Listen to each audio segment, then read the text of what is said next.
For decades, textbooks taught that the moon is a dry, airless, chemically reduced world, where metals stay metallic and rust simply cannot form.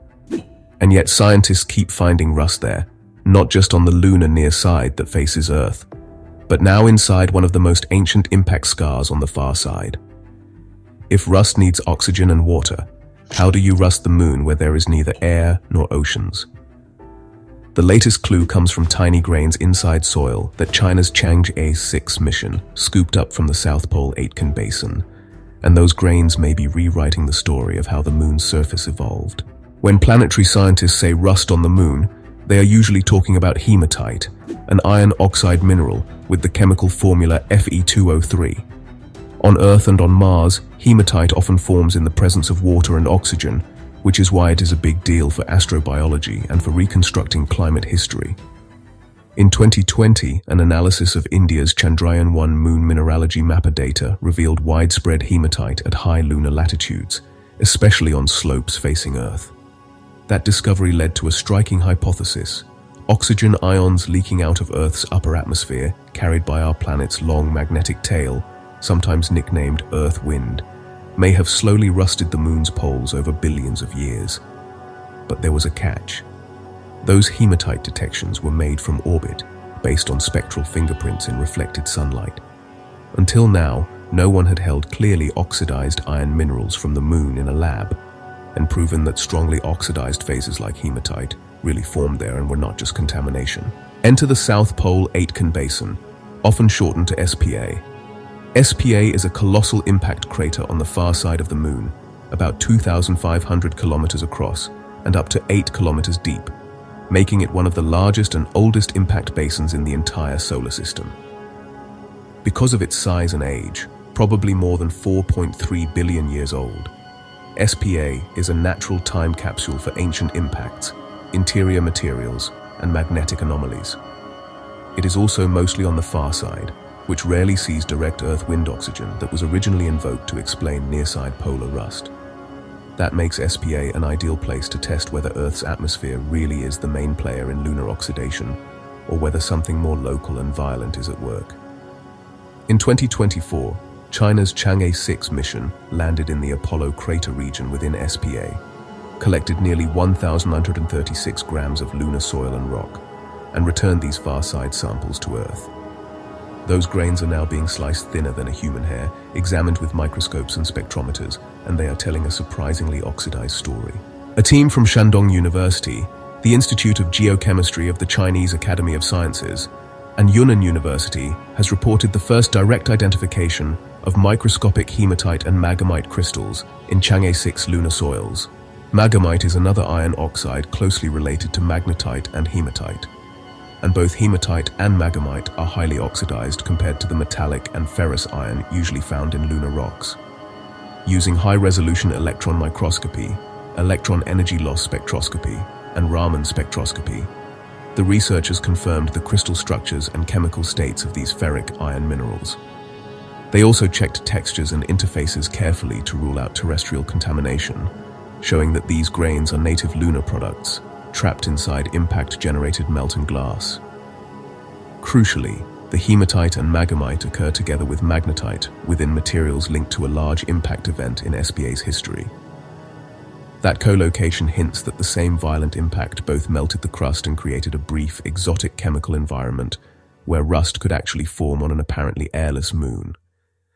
To understand the new explanation, it helps to think of a giant impact not just as a crater maker, but as a chemistry machine.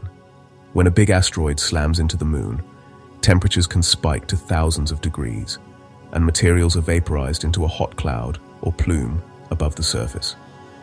The Chang'e-6 study proposes that, during such an event, vaporized rock and minerals released sulfur and iron into a transient vapor, rich in oxidizing species.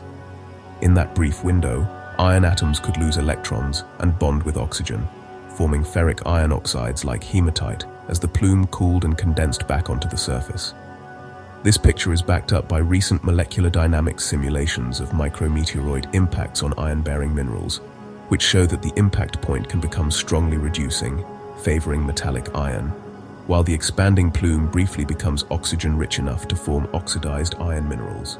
In other words, the same impact can simultaneously create tiny grains of metallic iron and tiny grains of rust, depending on where you look inside the impact zone.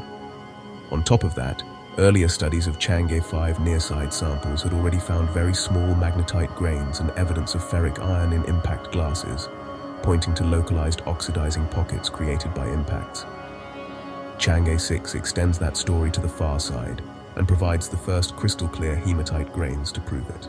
The earlier Moon is rusting puzzle leaned heavily on Chandrayaan-1 data, showing that hematite is more common on the near side and at high latitudes, exactly where Earth's magnetotail can dump oxygen during the full moon phase.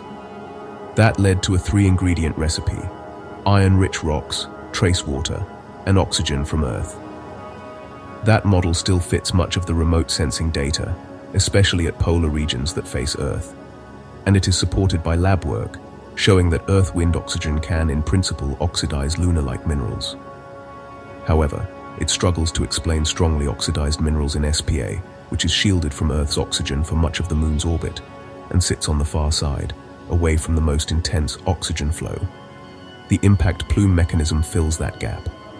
In this view, impacts supply their own oxidizing environment from vaporized minerals, perhaps with additional oxygen from implanted solar wind or trace lunar water, and then lock in hematite and maghemite as the vapor recondenses onto cooling rock and glass.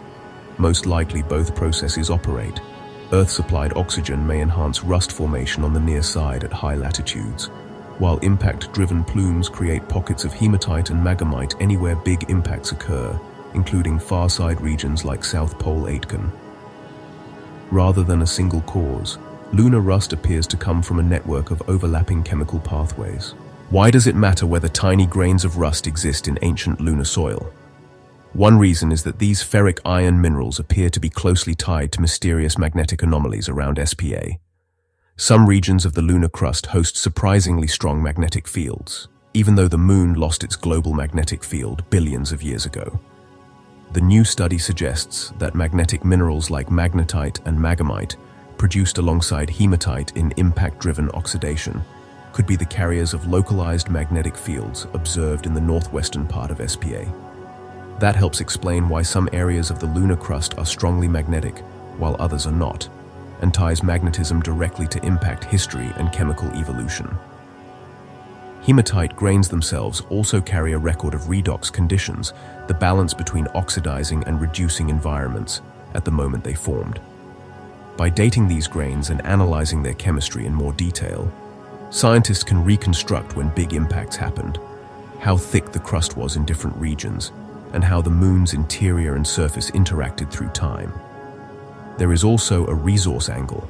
Understanding where oxidized iron and associated minerals occur helps future explorers map out regions with interesting ores, potential traces of water, or unusual magnetic environments that might affect landing systems and instruments.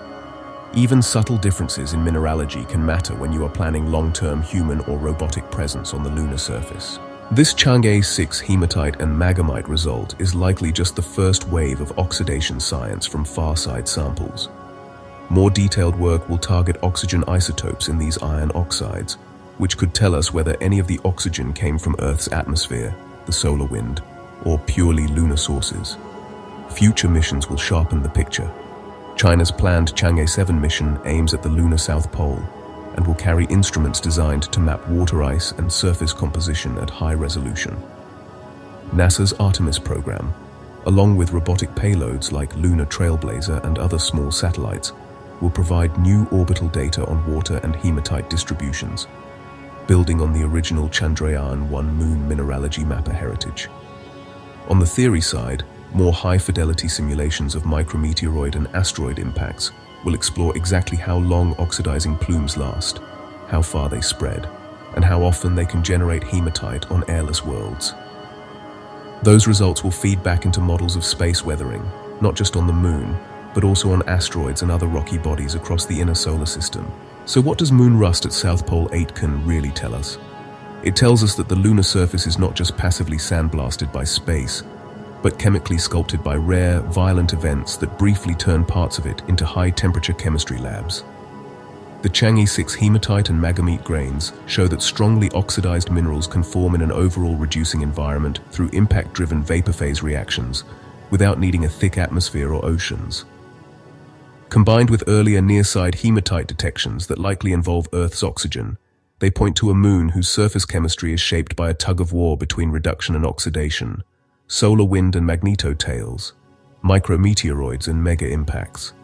For lunar science, that means every tiny grain of rust is a data point about the moon's magnetic past, its impact history, and even the evolution of Earth's own atmosphere. And for anyone looking up at the night sky, it means that the grey, apparently quiet moon is hiding a surprisingly colorful, reactive, and still mysterious story, one that future missions and sample returns are only just beginning to uncover.